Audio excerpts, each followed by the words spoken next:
And I'm starting to make music that that I listen to, and I'm like, yeah, this really feels like me. I mean, the stuff before felt like me, but now I'm #hypocrite. That was and I'm Hypocrite pushing was myself. right. And Hypocrite was interesting too because, like, all right, let's be honest, right? The Hypocrite stuff was not your best. No, work. it's bad. The lyrics are always good. That is Right. something I'll pat myself on the back lyrics were for. good. I can give a tip in my hat. I've always Right. felt like I've been a good lyricist. Right. I'm lyrically clever, but now my lyrics, I feel like they have meaning Intention. too. Yeah. Intention is a good word for it. I know what I'm trying to say rather than just having clever lyrics, clever wordplay, all like Right. interesting flows. It's now I'm like, okay, I have a message that I'm trying to say, Yeah. and I'm going to convey that message through clever wordplay and intricate flows. You needed that Hypocrite time in your life, though, to be able to get to Demko. That's you know what I that's mean? where I learned how to produce. It's where I learned how to Right. mix. The Hypocrite stuff was a little bit muddy, you know what I mean? Like it was trying to maybe find its own legs, you know what I mean? And then once you kind of realized, okay, this is how, this is what that lever does. This is what Exactly. that button does. You know what I mean? And the insane thing is, when the pandemic hit, I went back home to my family in the suburb of Detroit. Everyone else had things to do. Some of my siblings were still in school. Some of my siblings had jobs, and I was, I'm the actor, so like all of my jobs are like part-time jobs that you can't do remotely, and I got laid off from everything. So I'm just sitting there at home going crazy.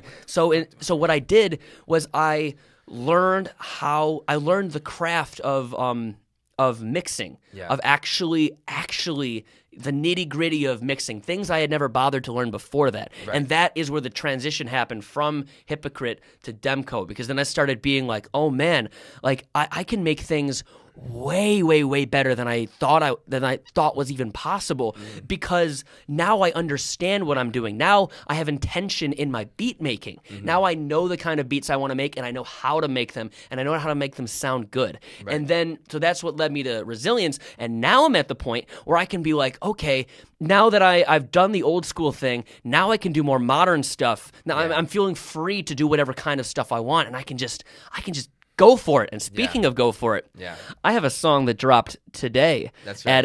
or last night at midnight. Right. This morning. This is gonna come out in about a week, but yeah, you just put some bars out. Can I play a bit of it? Yeah, let's hear it. I don't really understand what you said to me, talking about fat chance that I live my dreams, and I hear it everywhere. Everyone I see has been doubting me. Yeah, I've never been an average man. I'm the bomb like an atom split. Damn, spit hotter than a candle wick to make your brain expand more than the cannabis can. And shit, I can still pop off. So if you diss the man, then your limbs will disband. And if you can't see that, then you must be a blind motherfucker. You're an Oedipus man, but still not a dynamite. Just Hypocrite could not flow like that. No, not at all. And this You couldn't write rhymes like that, but could you flow on a beat like that? Probably not. Probably not. And it took creating an entire project for 2 years and creating 3 albums under a different name before that for another 4 years for me to be able to get to this point where I can listen to a beat and actually do that. And shout out to the producer of this beat, JJ Beats. This is the only song that I have released, and even at this point intend to release, where I didn't make the beat. And it's because I connected with this guy on Instagram. He's a producer from Germany. He's awesome. And he made this beat, and he reached out and he was like, hey man, like I would love for you to rap on one of my beats. Here's one that I think you would kill. And I heard it and I was like, my goodness. Wild. I am going to do something awesome with this beat. So we collaborated on this, and I appreciate him for that because this beat slaps. Shout out.